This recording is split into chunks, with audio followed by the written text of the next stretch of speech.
Welcome and hello, everybody on Facebook and on YouTube.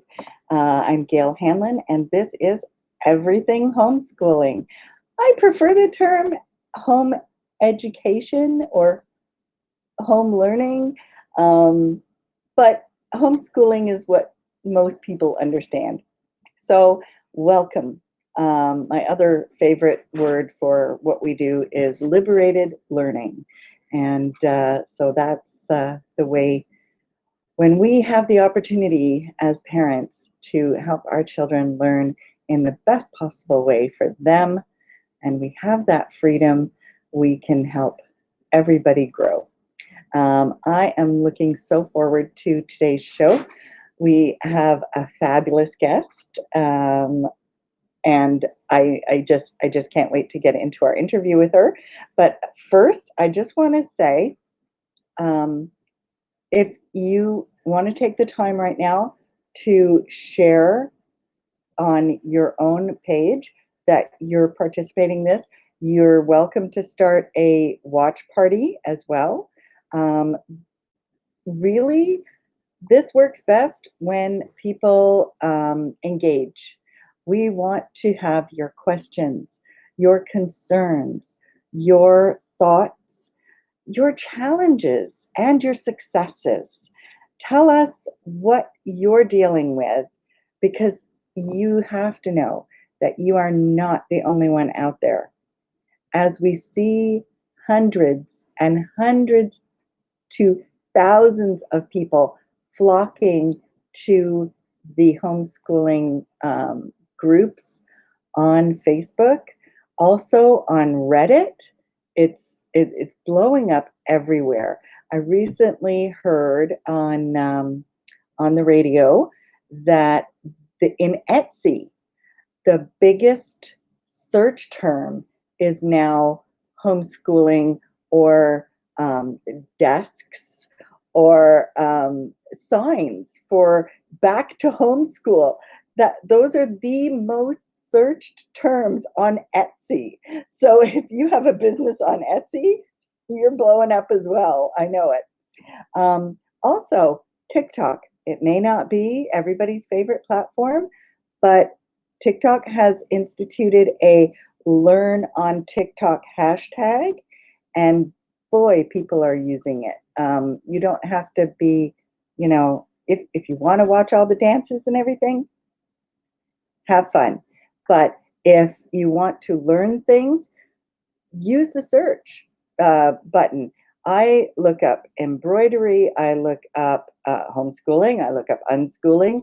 There are so many people doing so many creative things on TikTok and walking you through the process. So many young entrepreneurs helping other young entrepreneurs get things going for their own small businesses.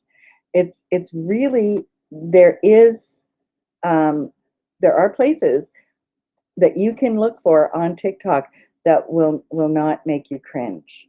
I mean, there is the cringe-worthy stuff, but you can avoid that easily. Anyway, today our show is going to be focused on special needs and challenging children that we're working with every day, the people that we love. And today, to join us is a new acquaintance of mine. I'm privileged and happy to welcome Lorraine Driscoll. Let me make sure you're up there. Lorraine, welcome. Oh, wait, hey, hang on 1 second. I got to unmute you. Okay. Hi, thank you for, there we go. All right, Lorraine, I'm going to ask you to introduce yourself and tell everybody what you do, why you do, how you do it, and how you came about doing it. And then we'll get into the good stuff. Okay. So I'm Lorraine Driscoll. I'm the founder of Building Better Brains. And what I do, so I'm actually a educational therapist and a registered holistic nutritionist. And I actually started out as a certified teacher. I worked in the public schools for full time for almost 13 years.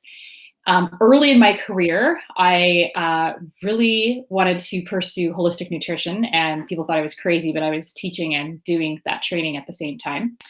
And I became really aware of how many kids were struggling and could be helped through nutrition. So I started that business.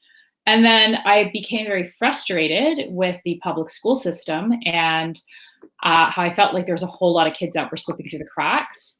And we weren't really, moving forward. We were passing them on, but we weren't really helping them. And I started learning about different educational and learning therapies, therapies that are used in private schools. I was learning that, you know, um, the idea or philosophy that a disorder is like just permanent, we always have to just manage it, is just a philosophy or a theory. And there were so many other alternatives to actually overcoming learning challenges and behavior challenges. So that's how Building Better Brains became founded. So what I do in my practice is I merge educational therapy with nutrition in my programs to help children become happier, more focused, more confident kids so they can rise to their full potential. That's awesome. So Building Better Brains, is that your website? How can people look more into what you do? So my website is actually lorrainedriscoll.com. So www.lorrainedriscoll.com. I'm going to type this in here. You can go ahead and talk while I do that. Okay. Yeah. So basically, what I'm really impassioned about, just like the tagline Building Better Brains states, is that we are not stuck with the brain we're born with or the brain that we presently have. There's so much decades of science behind neuroplasticity and how we can improve cognition, focus, and behavior, both biochemically through nutrition and gut health, as well as through different exercises and brain training therapies that literally retrain weak connections in the brain and so forth. And a little bit of a backstory. It's really personal to me too, because not only did I have the professional background with frustration, but my daughter had a really serious neuroimmune condition called PANS or PANDAS. And what it looked like on the outside was sensory processing, dysgraphia, OCD, anxiety, a whole lot of other conditions that actually became quite serious. And I kind of heard every explanation for why she had these problems, that it was behavior, that it was because she was an only child, like just insane. Like it was just crazy. And so after 5 years of like just digging and not taking the answer at face value, we started digging deep into nutrition and gut healing, and as well as brain training therapies. And PANDAS is a really, if anybody's had that experience or parents who've had that experience with PANS or PANDAS, it's a really serious condition. And some kids, end up with can be completely psychotic as a result. And so obviously I was terrified of that. And she's completely 100% recovered from Wow. something that we were told, that it was genetic, that there was not a whole lot we could do, that we would just have to medicate, that there wasn't a lot of options, and we would just have to manage it. Right. So I'm really passionate about spreading the message that there is so much we can do, and there's so much science behind it. Like it's not, I don't even want to say it's like new science. There's decades of it behind to support that. So. I've made some notes while you were talking because it all resonates so much with myself and my experience. While my kids had different challenges, and every child does, right? I mean, what I liked about what you said first was about nutrition. I don't think people really understand how much that affects our physiology and our children's abilities. My nephew, he had challenges which we couldn't identify. And so when we started removing things like anything with excess sugar, Right. I stopped him having ketchup because I never realized how much sugar was in ketchup. Yeah. And A teaspoon of sugar to 1 tablespoon of the ketchup. It's insane. that blew Yeah. me away. Yeah. So when I took him off of all of that, and when I lived in London, there was an excellent shop called the Quartermaster, and that was where I got all my natural foods and everything. And immediately there was a huge difference. They wanted to put him on the for ADHD with what's Ritalin or Ritalin. They Ritalin? wanted to put him Right. on Ritalin. I changed his diet, and Hmm. he no longer had problems. Yeah, So, that's what I see in my practice every day. Like, and I want to add, I think we're more open to understanding that food nutrition impacts behavior, like mhm. ADHD. A lot of us have heard about food coloring and so forth, and that's Oh obviously yeah. 100% true. But I think what people don't realize, and I'm really passionate about spreading that message, is it's actually insane how much food impacts cognition. Like, I have people do my 6-month program. Uh, I have a lot of sometimes skeptical dads who are like, well, my kid's dyslexic. How is, addressing nutrition going to help dyslexia? It's just how the brain is. And before we even get into the brain training or the reading interventions, we start diving into nutrition.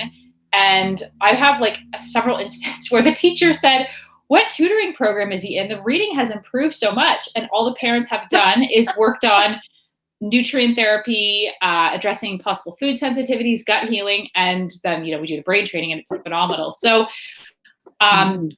if food and nutrition can impact our behavior, it can also deeply impact our cognition, our memory, our Mhm. processing, and all of that. So, I just feel like that's something I really want to spread far and wide.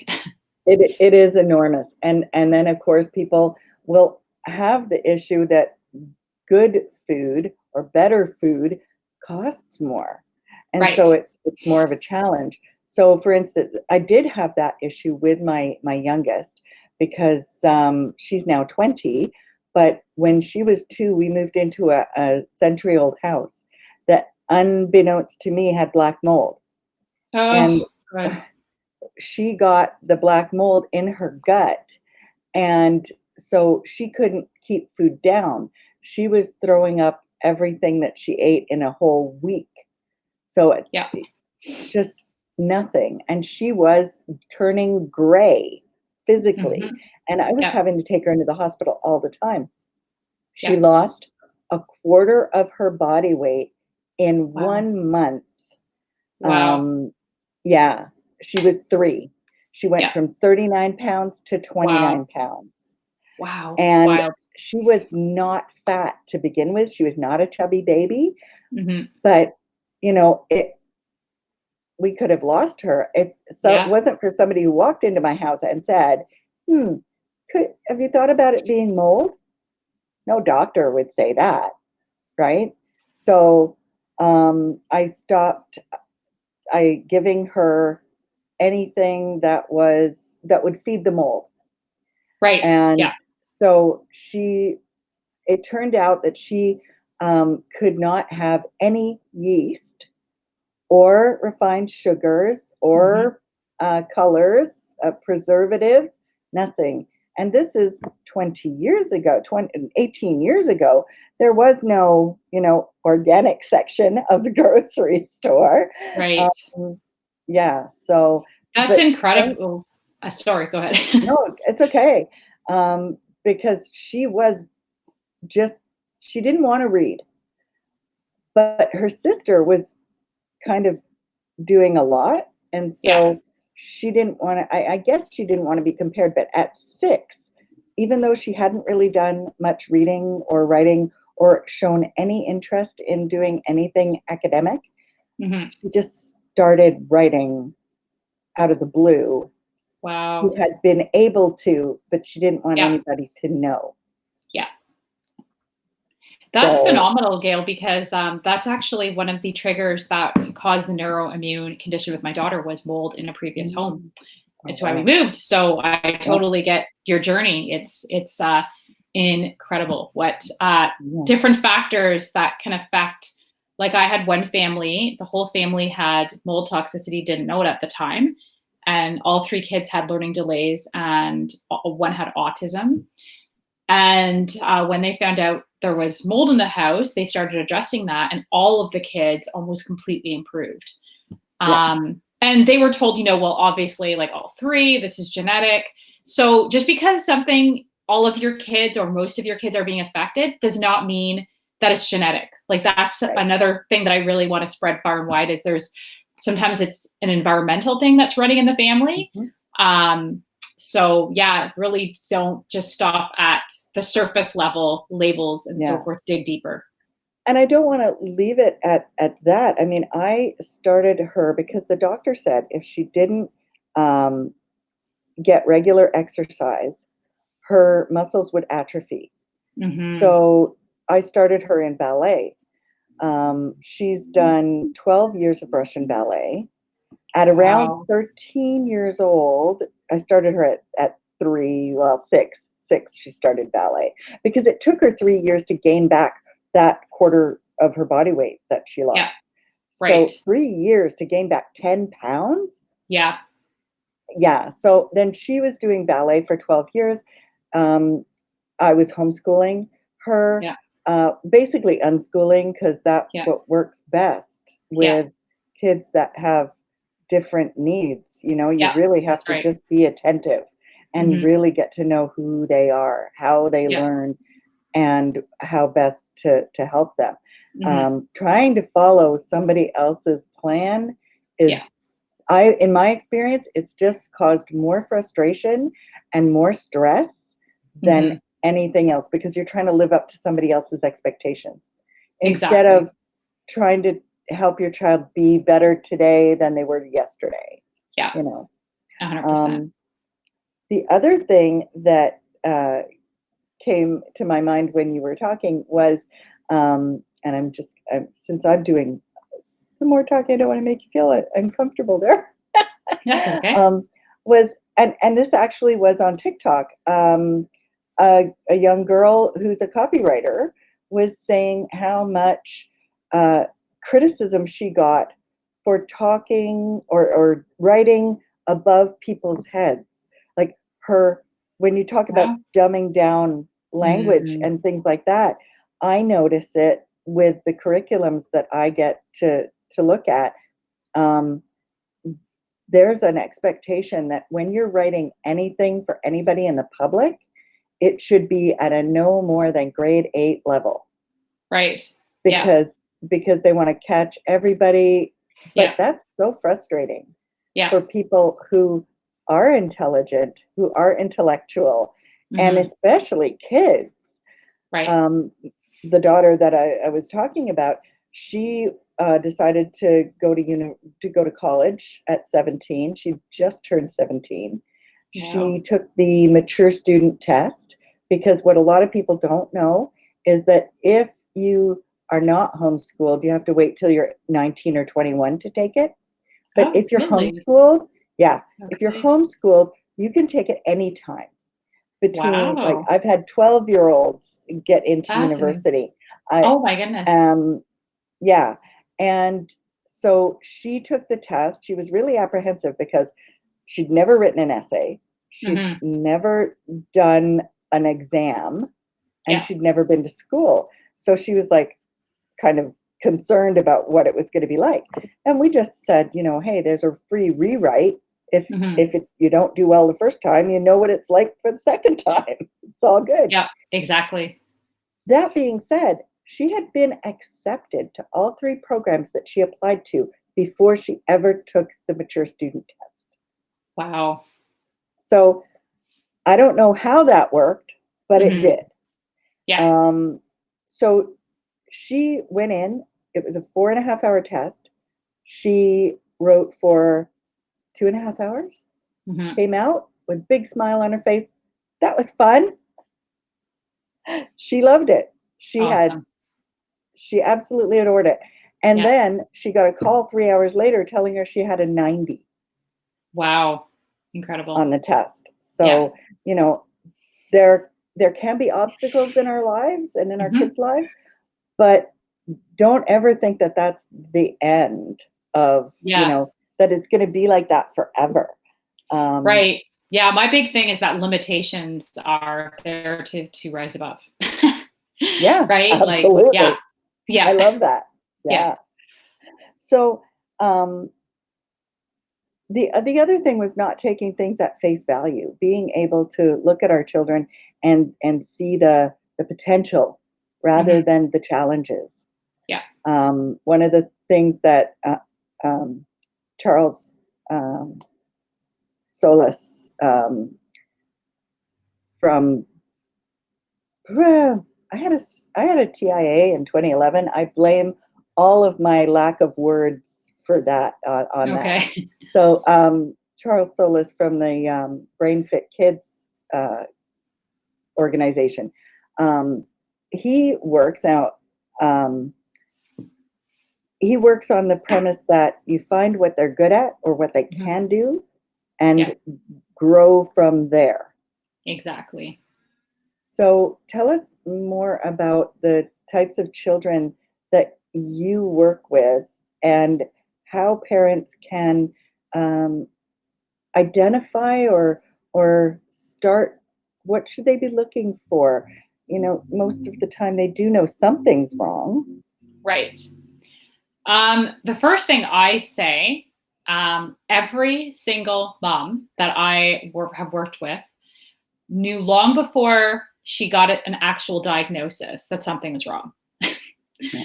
And far too often, and myself included, you're told by well-meaning family, friends, medical people, whatever, that it's just a phase, they'll grow out of it, all that type of Mm-hmm. stuff. And if you have that gut feeling that something is not right, listen to it. Like, I wish Mm-hmm. I had listened to it, because I yo-yoed back and forth for years with, like, maybe they're right, maybe she's just spoiled, maybe it's just a weird behavior. So number one, listen to your gut. The other thing is, like, just to be aware that I know that kids 100% blossom at their own time. I 100% believe that. And at the same time, I also think we can't ignore if, like, all the other kids that age are reading and your kid is just not catching on, Yeah. right? Like, well, what is going on in their brain that for some reason all the other 8-year-olds are catching on and yours is not? Mm-hmm. Is it taking them a little bit longer, or is it like they just plateaued? And a big sign is, like, their motivation is gone. It's affecting their self-esteem. It's affecting their self-confidence. Um, that's not part of a normal learning process. Like, learning Right. is definitely, when I learned to crochet, when I learned to play guitar, it was all very like, there's some what we call the learning dip. There's frustrating moments with learning, but not to the point where it's impacting our self-esteem because we just can't get it. And so look into it right away. Like, what drives me nuts is, like, so often parents will contact me and reach out and be like, I think my child's dyslexic, but they're in grade 3 and the school says they don't even consider testing till grade 4. And that drives me bananas, because, like, the Mm-hmm. leading researcher on dyslexia, um, out of Yale University, and all of the people who know anything about dyslexia knows that dyslexia is diagnosable with 90, like, what is it, 6% accuracy by age 5.5. We don't need Mm-hmm. to wait till a child is drowning in reading and their self-esteem is completely eroded to determine that they're dyslexic. We can tell by the way that they move their body. Like, that's what I do with some of my screenings. Mm-hmm. But just all kinds of different stuff with development. And so, it's just that whole thing of early intervention is so important. So look Right. for those clues and listen to your gut, and don't let anyone talk you out of, that you're just being a worried mother or whatever. Mm-hmm. So, are the research that was done back in the early 1900s about the whole language or whole word Right. situation, and teaching that way, Mhm. creating learning disabilities. I remember learning that when you teach in a phonetic language as if it were a pictographic or an ideographic language, you can actually cause learning disabilities Mhm. like dyslexia. Yeah. And that's what our school system had shifted to doing with the Mhm. whole word stuff. So kids would look at the shape of a word instead of the actual letters in it. Yeah. Instead of decoding the language, they would just be misled. Like they'd look at the shape of it, and if the word was cradle, they might read crocodile because the Right. Yep. shape is similar. Yeah. Um, do you find that a lot of do you find a lot of that still, or So I definitely think with dyslexia, there's two factors. I have nothing good to say about balanced literacy.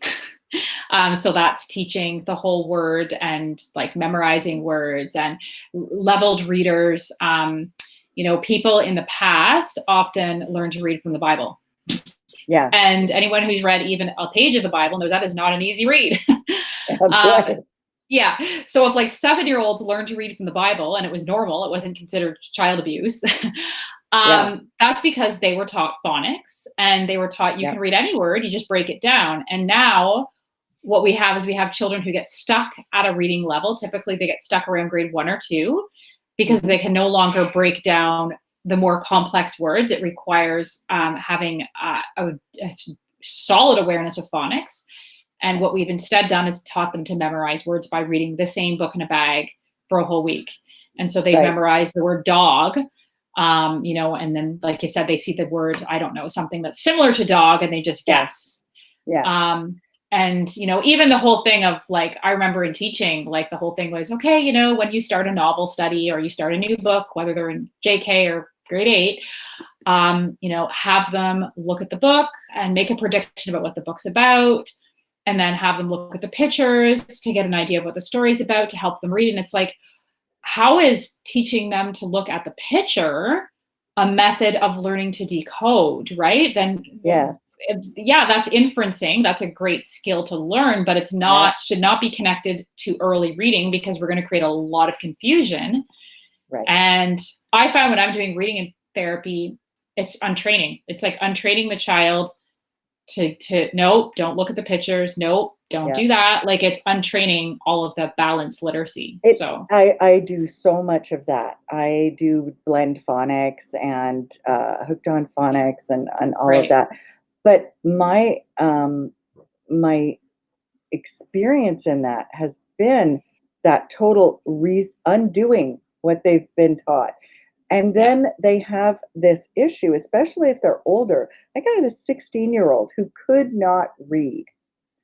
And he was in school.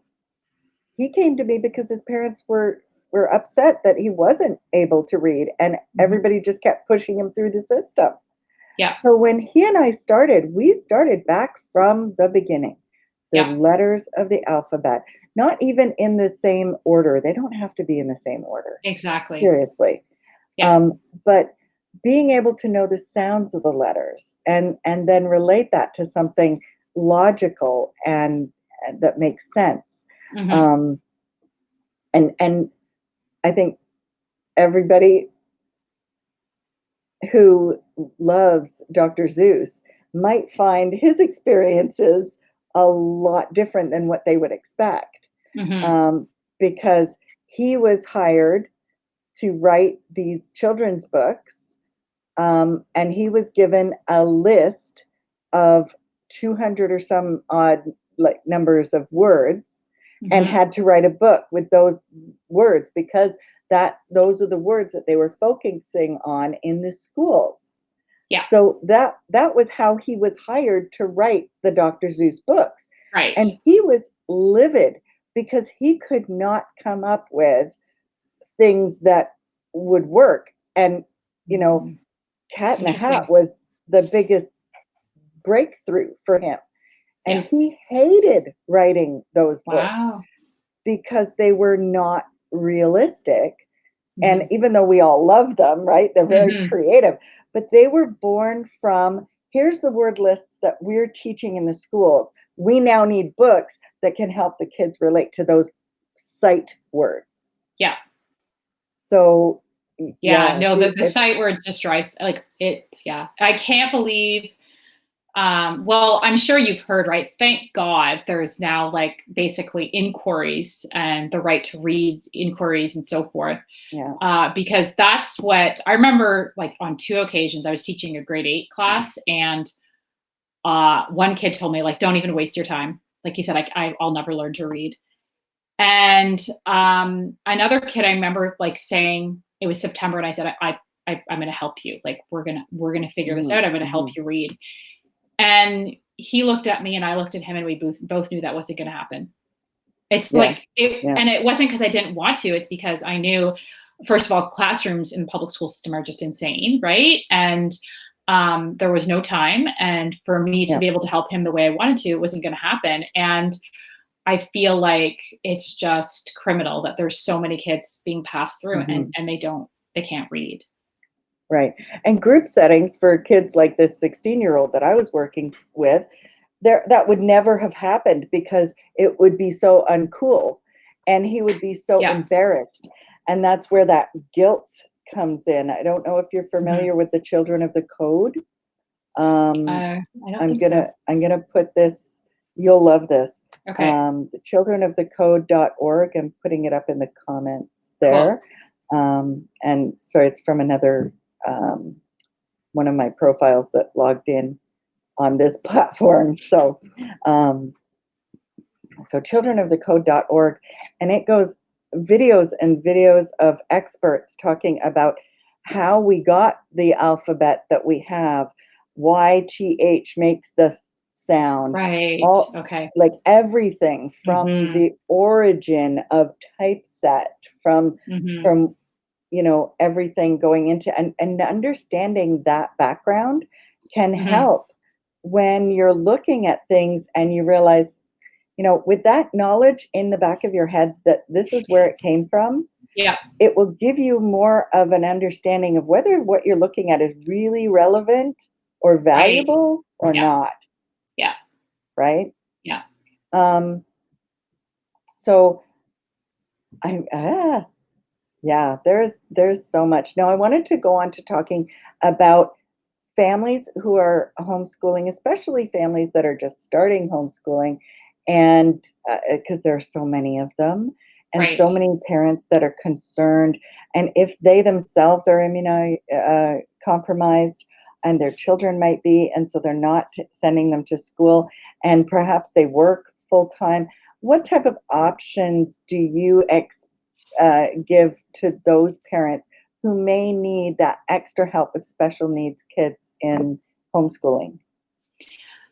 Well, for one thing, I really think that the one missing piece of the puzzle is if kids are struggling with special needs, as we talked about earlier, definitely do not undermine the importance of nutrition. Like so often we think I need to have like a good lesson plan or, like some kind of academic strategy.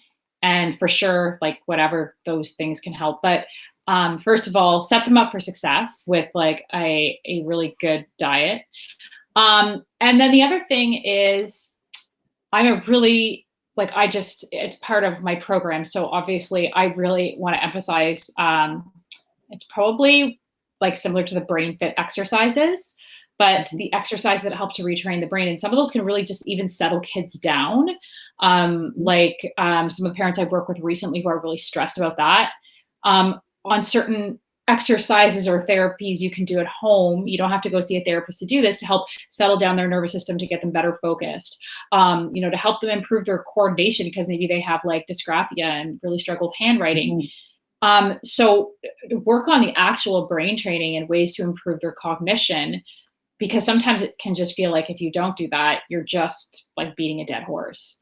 mhm, Um, and then other things like, you know, uh, if they struggle with like executive functioning difficulties, like organization, or getting easily overwhelmed, and to really break those things down, like a task down, into really small chunks. So, don't just say like, okay, you're in grade 9, you need to write an essay or like do this project, right? Like break it down into different steps and so forth. Set them up with Mhm. success, with organization, and simplifying. Right.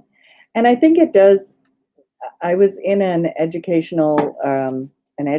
forum last night, um, in the Niagara Peninsula, where people were giving their opinions and their fears and their apprehensiveness, and two MPPs were there, and everybody was speaking their mind. And the one thing that really got overlooked in the conversation on the Facebook Live was about special needs, because Yeah. when they're giving that home, if you're taking that home schooling option from Hmm. the school, then how how can you implement that?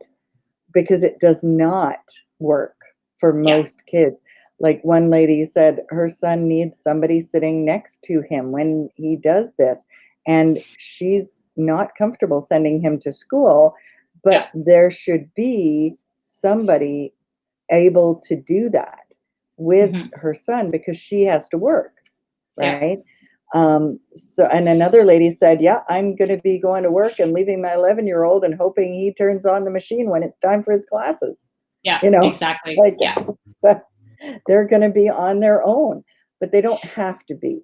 I think Right. we need to help and get the word out to families with challenges, that there are so many other parents out there just like them, and if they can reach out on these groups, on Facebook, on Reddit, on whatever platform you're on, to reach out to other families with special needs kids, because especially if they've been homeschooling already for a Hmm. long time, there are many that will say, yeah, I am totally good with that. I can understand that, where you're coming from and what you're dealing with. Let me help you. Yeah. Um, Exactly. and people who say it's not an option for me, Hmm. I I don't want to be rude. It's an option if you want it to be an option. If you Well, really want it badly yeah. enough, you'll find a way. And the thing is that I get the struggle if you have like really young children and you're both working 9 to 5.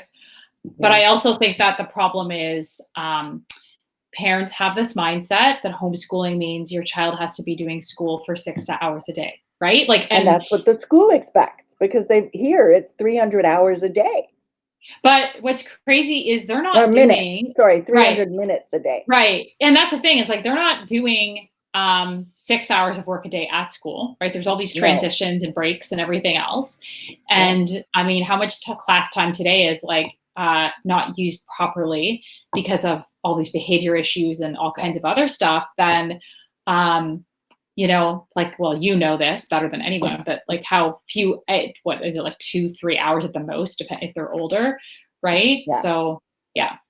And I I think think that most. parents need it's a deprogramming, and it was for me as a teacher. Like I still struggle with it. Mhm, mhm. My daughter, like I'm going to be doing real like homeschooling, and we did a lot of like unschooling this summer, and I thought it was like amazing. Like my thing is like now, if you keep them off technology, like addictive technology, they're going to do all kinds of creative stuff and learn all kinds of Yeah. stuff because they're going to get bored and they're going to go in their area of interest. Like that's just my very naive experience so far, with the wisdom I've gained from like the last few months. Yeah, one mom on one of the groups said, how do I get my kids to sit and not be distracted? My Yeah, husband had answered it before I even saw it. And he's like, distractions are good. It means that yeah, their brains are working, and go yeah, with the distraction.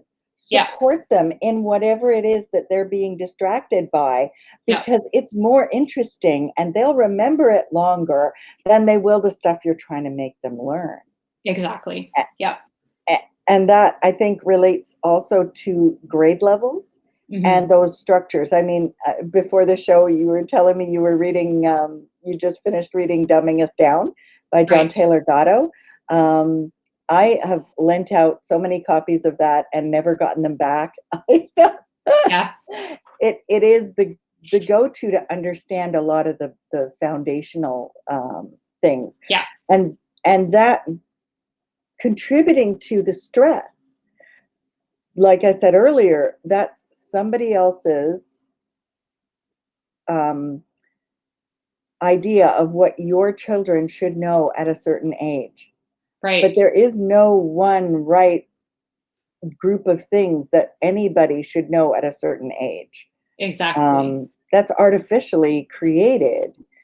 And now we are so conditioned by those expectations that when we have the opportunity to be free of them, Hmm. we still think, okay, what do I have to do? Who do I have to answer to? What should I be, how do I get a curriculum for my JK? I You know. know? I know. Ah, Yeah. And it's sad because these parents like really mean well. And yes, what really resonated from dumbing us down for me, well, like, a lot of stuff, but one of the ones that really like stuck out was that when we teach everybody in a province or a state or a country the same curriculum, we're not going to have a whole lot of individualism, right? And imagine how amazing it would be if like this child who's being homeschooled is learning this and this child is learning this, and then they can share what they've learned and they're unique. And it makes me think of this one year we had this grade 8 class, and the girls, we were like, they're like all the same. And I got thinking about how, like, well, they consume the same media. They've yeah, been doing all the same stuff in school. And then we are annoyed that they all seem to be so obsessed with conformity and being like each other, but that's what they've been trained to do. Don't, this stay in the box, right? that's right. So, yeah. My my understanding and relationship to that is that I asked why.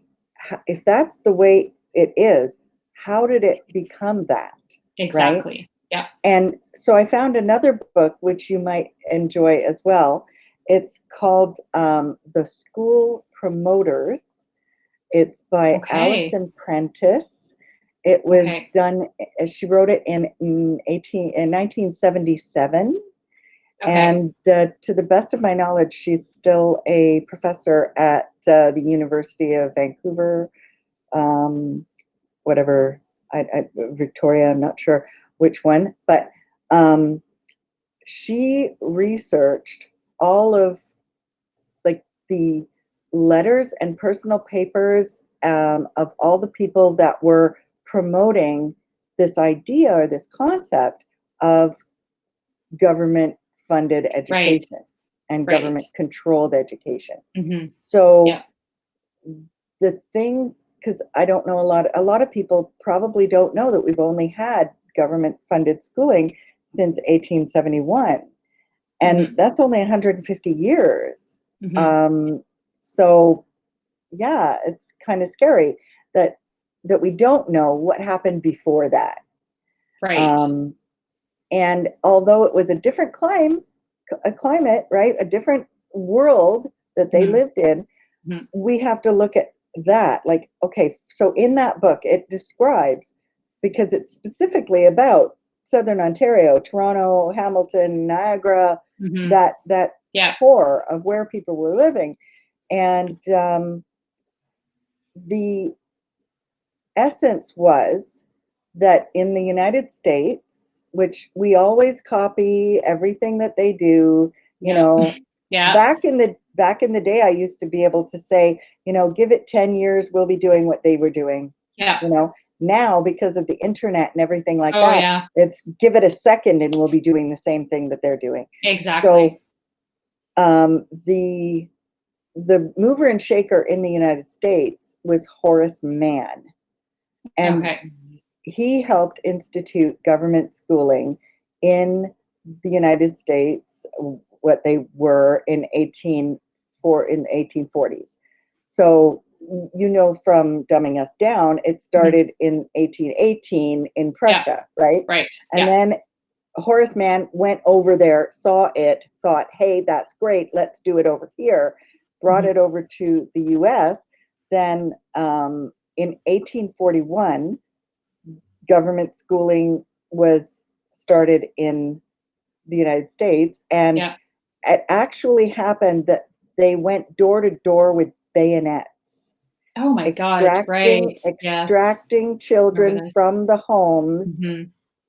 and taking them to the schools, Yeah. because it was now a government thing. You didn't have a choice. It was compulsory education Yeah. back then did Yeah. not mean what it means now here in Ontario. Exactly.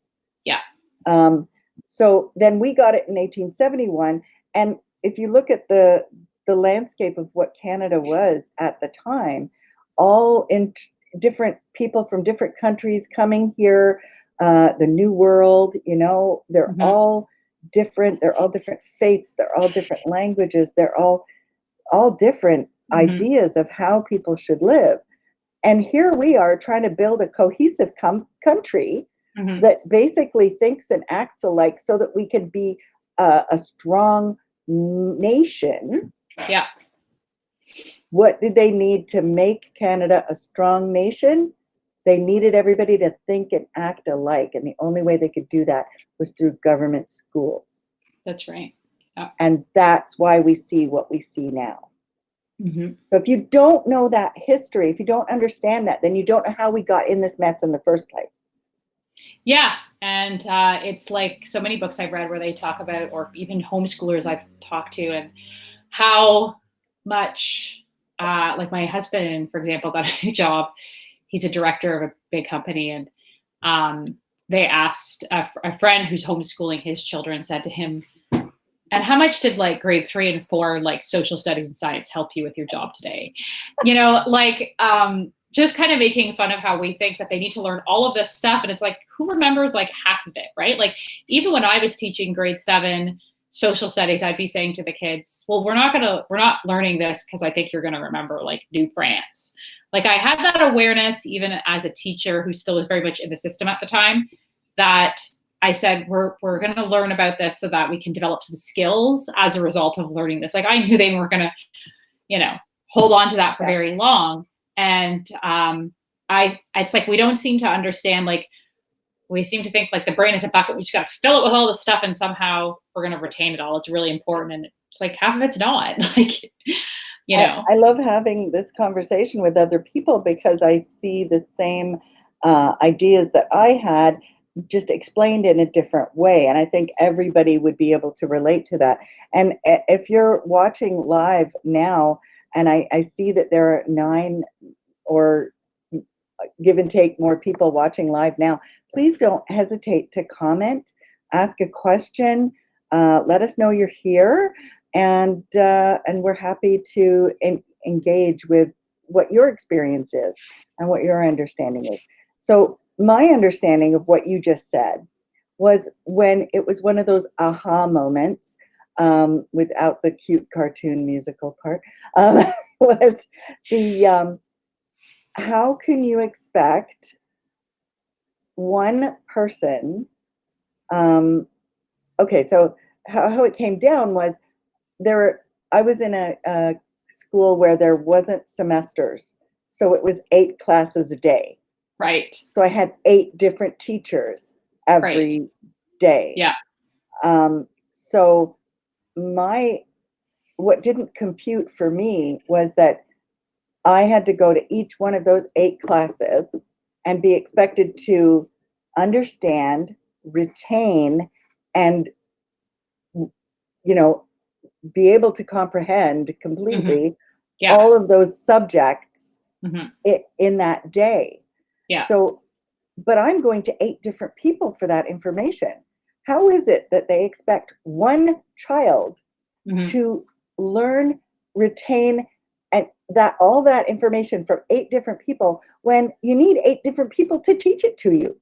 We're not asking each one of Yeah. those 8 Right. teachers to know all Exactly. that stuff, Yeah. and yet one person is expected to get all that stuff all day long and remain Mhm. knowing it. I Yeah. like to ask people, you know, So what's a preposition? Yeah. Unless you're an English major, it Yeah. doesn't matter. Yeah, it really connects to also what was in the book, Dumbing Us Down, how if we expect children to sit 7 hours and fill their heads with information, how much room are they going to have for creativity or creative thinking or being inventive or innovative? Because they're like, to me, they just come home. Like, I think of my daughter would come home from school. She's never been a school kid. Like, she did okay in school. She didn't struggle with learning, but finds it very boring. Is super, super creative and imaginative. And we just come home and try to be really imaginative. But some days she just come home and it's like she's exhausted from just sitting at the Mhm. desk and, you know, behaving and focusing and so forth. Yeah. So, And so how much more frustrating it is for kids with special needs, you know, exactly. Yeah. that sometimes they're given the wrong medication, or Yeah. it take or they don't need medication at all, just A different different setting. Yeah. a different setting, a different Yeah. diet. Yeah. Pardon me. So yeah, it's really hard, and my heart goes out to all parents because I get it. I've sat next to and tutored um, kids that had to wear heavy jackets, Yes. heavy vests because Hmm. they need that.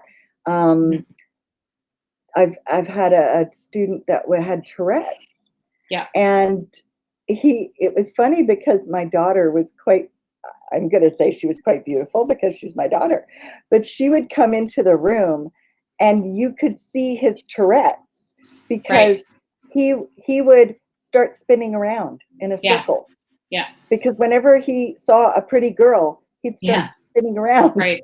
Yeah. Funny. And if he was afraid, like we would go out and do things together as a small group of kids homeschooling, and when he was afraid, he would stroke my arm. And that was his way of calming down. You Mm, know, he yeah. just needed to know that I was there, and that helped him. Well, he's an adult now, grown man. We're friends on Facebook. Yeah. He's an experienced diver, Hmm. diver trainer, Yeah. firefighter, underwater firefighter. He's Yeah. amazing. Yeah. And didn't have he had to do things differently Yeah. in order to Exactly. be calm enough to retain the information. Because if you're too stressed, I've foster children as well. I do trauma treatment, foster care, Right. and the kids that come from the worst of the worst. Hmm. And I mean, you think of the worst possible thing without being, dead in the woods, that they still have to live with every day, and Yeah. that trauma. Hmm. So there's also Trauma Informed Schools. It's a Yes. website, Yeah. which is really excellent as well. And Yeah. I share a lot of their information because we never know why our kids are behaving the way they are. It could be trauma that we are totally unaware of. Exactly. Yeah. And like what's traumatizing for one kid, right? Like it's parents will often be like, well, there's nothing going on. Like, and it might not be that there's something Mhm. going on that's really obvious, like say a divorce or abuse, but Right. sometimes it's just how they're interpreting something, That's right? right. That's right. So every kid's Absolutely. different. Yeah. Yeah. Mhm. I really want to thank you for being here. We've got about 6 minutes left, so if anybody watching has any questions, I'm going to throw. Actually, I'm just going to mention the book that we were discussing, "Dumbing Us Down." And actually, If you, I should mention, I'm doing actually a live training next Thursday at 8 ooh, p.m. yes, Eastern on basically the top 3 things you can do to help improve. Maybe if you want, I can post the link. I think I have it please put a handy. link in the comments. Yeah, Yeah. you Okay. should be able to. Okay. Uh, I'm not seeing where I can type that. Post chat. Oh, if you put it in the host chat, I will cross Okay. it over to mine. There we There we go. go. Perfect. Perfect. Okay, that I look forward to. Um, and have you? heard of or read anything from Dr. Peter Breggin? I don't know. What books has he written? Um, Now, if my brain will help me out here, which it's not going to do, obviously, it's not letting me copy and paste that link. So I will put it, actually, you know what? I'm going to type it into a new browser and steal it from there. Oh, it'll be on your website, right? Yeah, I've been posting almost every day about it. So yeah. Okay, so I'll find it and I'll make sure it gets in the link. Cool. But Dr. Peter Breggin has been a leader in the ADHD, ADD Okay. issue for a long time. Dr. Peter Breggin, and I just Google is one when Google works. Yeah. Breggin, Dr. Peter Breggin. Cool. Yes. So, and his books are phenomenal. Maybe I can find the one that because I started this, almost 30 years ago. Yeah. And so I think there's so much that has been done already. Mm-hmm. We don't have to reinvent the wheel. Yeah. We just have to build on what we already have. Yeah. Because there's so much experience. I mean, we've lost John Taylor Gatto, the author of Dumbing Us Down, passed away last year. And now just most recently, Sir Ken Robinson, who was phenomenal. I posted a reminder to families to watch his video of his keynote presentation from Homeschooling Global Summit in 2019. He Right. was supposed to be doing the keynote this year as well, which, sadly he was ill. We didn't know how ill, but that happened. So he wasn't able to join us. But we did have Peter Gray, Dr. Peter Gray, and his articles and research that he's done are available also on psychologytoday.com. So cool. Yeah, awesome. there's a lot. All right. So again, thank you so much for coming on the show. I'm just so delighted that we met and we're able to make this happening. I'm just flying down here to see the war against he's done the war against children and the war against children of color. Okay. I've heard about the war against children. Yeah. Okay. Cool. That's his. Yeah. So he's brilliant. And so thank you so much. And I hope everybody got a lot out of this. We want to help families. So if you have any other questions, please go to Lorraine's website and catch her up on social media, on Facebook. And she's awesome. So thank you. Thank you. All right, everybody, have a great day. Take care and be happy and be well.